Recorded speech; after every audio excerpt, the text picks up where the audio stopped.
Sampurasun akang teteh sadayana. Di dieu urang tiluan bade ngadamel tugas UTS Seni Budaya Sunda anu dosen pengampuna nyaeta Ampu Meita Lesmiati Hasyar SSMPD.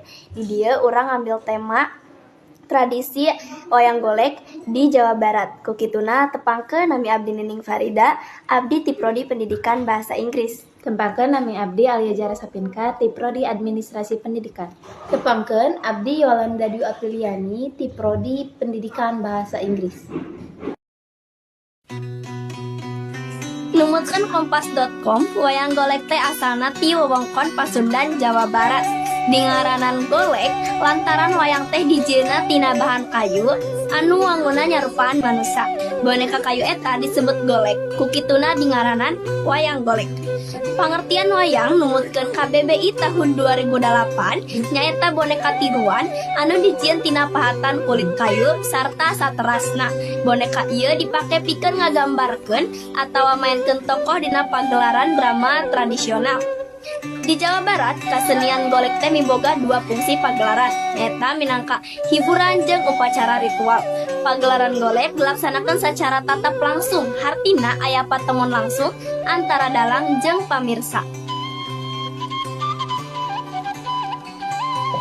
Dina tulisan anu judulna Pawarisan Seni Wayang Golek di Jawa Barat, karya Soni Sadono, Catur Nugroho sareng Karisma Nasionalita, disebutkeun yen ayana wayang golek sumebar ti wewengkon Cirebon di bagian wetan nepi ka Banten di bagian kulon. Malah di daerah Jawa Tengah anu sok watesan jeung Jawa Barat oge sok dipintonkeun kasenian wayang golek. Masyarakat Jawa Barat mimiti wau jeung wayang golek saprak 1455 saka atawa 1533 Masehi. Nurutkeun prasasti batu tulis.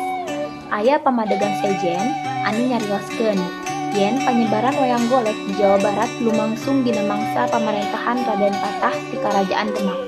Teras, wayang golek disebarkeun ku Wali Songo.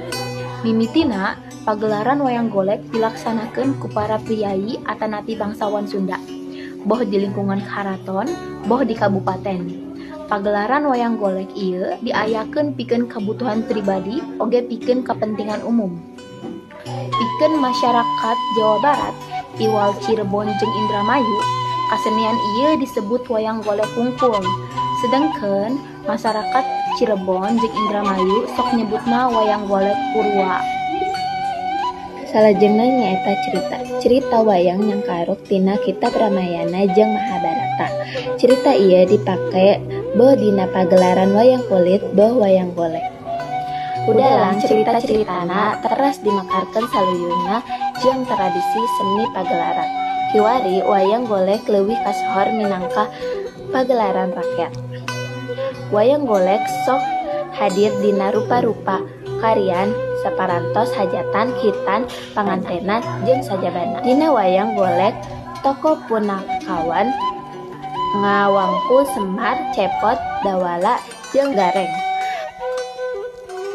Tantangan ngalestarikeun budaya wayang golek di zaman ayeuna nyaeta nu kahiji aya dominasi budaya populer global, anu kadua komodifikasi seni, jeung anu katilu nyaeta perubahan pola hidup masyarakat ti zaman ka zaman.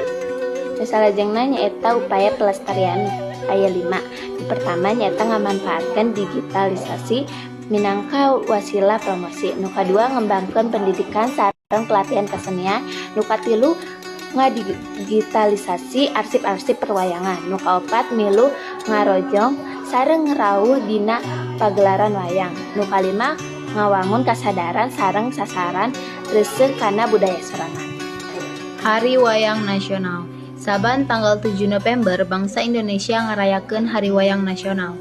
Hiji momen anu sanes saukur simbol budaya tapi oge minangka pernyataan yen warisan para karuhun kudu terus dijaga.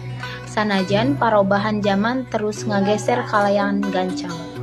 Panetepan tanggal ieu ngarujuk kana pengakuan UNESCO tahun 2003 nalika wayang Indonesia ditetepkeun salaku Masterpiece of the Oral and Intangible Heritage of Humanity. Salajengna, penetapan Hari Wayang Nasional dikuatkeun ku Kaputusan Presiden Nomor 30 tahun 2018 anu janten lengkah penting pikeun ngaronjatkeun usaha palestarian kesenian wayang di Indonesia. Hatur nuhun sadayana. Dadah. Dadah.